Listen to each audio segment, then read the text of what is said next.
अंदाज नया, माध्यम नया, पॉलिटिक्स वाला, आओ राजनीति करें।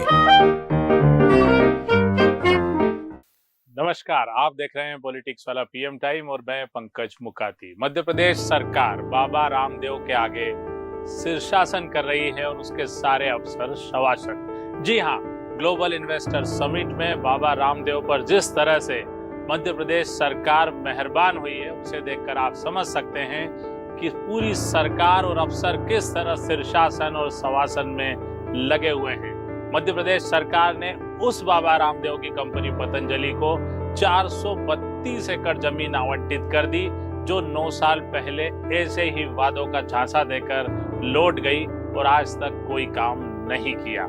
दरअसल 9 साल पहले बाबा रामदेव ने इंदौर के ग्लोबल इन्वेस्टर समिट में घोषणा की थी कि वे 500 करोड़ का प्लांट पीथमपुर में लगाएंगे और 5000 लोगों को नौकरी देंगे। इसके बदले उन्हें 40 एकड़ जमीन आवंटित कर दी गई। तब बाबा रामदेव ने ये कहा कि 40 एकड़ जमीन क्या है, इतने में तो हम कुश्ती खेलते हैं। तो इस बार सरकार ने उनकी बात को पूरी तवज्जो दी और उन्हें 40 से ज्यादा पूरे 9 साल बाद 432 एकड़ जमीन आवंटित कर दी। लेकिन खेल पूरा ये समझिए कि 9 साल में जिस बाबा रामदेव ने 500 करोड़ का प्लांट लगाने और 5000 लोगों को रोजगार देने की बात कही थी, उस जमीन पर घास उगी हुई है। न तो 5 पैसे का प्लांट लगा, न 5 लोगों को भी नौकरी मिली। फिर उस झांसे में एक बार फिर सरकार आ गई है और अब बाबा रामदेव को 432 एकड़ जमीन आवंटित कर दी गई है। यही है ग्लोबल इन्वेस्टर समिट की असली कहानी। आगे आगे पाठ, पीछे सपाट। दरअसल इंदौर में जो 40 एकड़ जमीन पीथमपुर में बाबा रामदेव को दी गई है, उसका नियम कायदे के हिसाब से देखें तो कंपनी को 3 से 4 साल के अंदर प्लांट लगा लेना चाहिए, लेकिन 9 साल में कोई काम आगे नहीं बढ़ा। मध्य प्रदेश औद्योगिक विकास निगम ने अपनी कागजी कार्रवाई पूरी करते हुए पतंजलि को इसके लिए नोटिस भी दिया, लेकिन पतंजलि जो अपने रुतबे में बंधा हुआ है, जिसके योग संयोग संघ से लेकर भाजपा तक बेहद मजबूत है, उसने अफसरों द्वारा भेजे गए उस नोटिस को किसी किनारे में, किसी डस्टबिन में डाल दिया और फिर भोपाल के ग्लोबल इन्वेस्टर समिट में मंच पर मौजूद हो गए। नई जमीन मांगने और अफसरों ने फिर एक बार वो 40 एकड़ जमीन का क्या हुआ इस किस्से को भूलकर, उस झांसे को भूलकर एक बार फिर बाबा रामदेव की पतंजलि को 432 एकड़ जमीन आवंटित कर दी।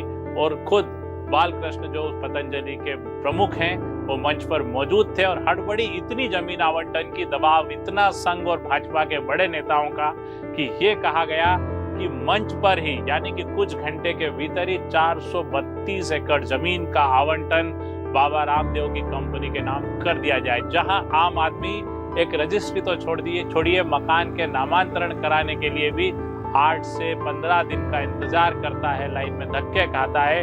वहीं झांसे से भरे हुए बाबा रामदेव की कंपनी को कुछ ही घंटों में 432 एकड़ जमीन का आवंटन हो गया और उसके दस्तावेज भी सौंप दिए गए। और आप मजा देखिए कि वही बालकृष्ण की फ्लाइट थी, वो जमीन के आवंटन के कागज लेने के लिए रुक नहीं सकते थे।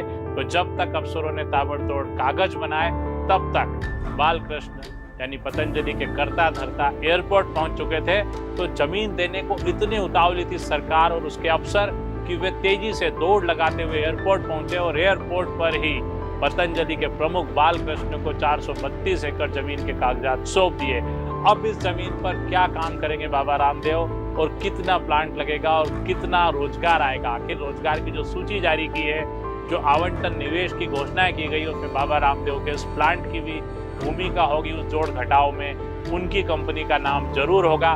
पर क्या सरकार सिर्फ जमीनों का आवंटन करती रहेगी, जमीन बांटती रहेगी, जमीनों का बंदरबाट करती रहेगी और निवेश और रोजगार पर कोई सख्ती करेगी, कोई ऑब्जर्विंग कमेटी बनाएगी जो इस सब पर ध्यान देगी, या ऐसे ही हमारी, आपकी और प्रदेश की जमीन बड़े कारोबारियों के हाथे लुटती रहेगी, उनकी कीमतें बढ़ती रहेगी, कम कीमत में जमीन का आवंटन होता रहेगा और एक दिन हमारे पास से जमीन खिसक जाएगी?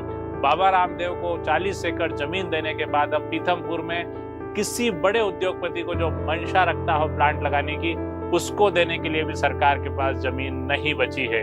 यानी यही है ग्लोबल इन्वेस्टर समिट का निचोड़ कि जमीन बांटी है, निवेश और रोजगार का इंतजार करते रहिए। आज के लिए इतना ही। अगली बार फिर किसी ऐसे ही विषय के साथ आपसे रूबरू होंगे। अपनी प्रतिक्रिया आप हमें हमारे मोबाइल नंबर 7000274400 पर व्हाट्सएप कर सकते हैं। चैनल को लाइक और सब्सक्राइब करना न भूलें। धन्यवाद, शुक्रिया।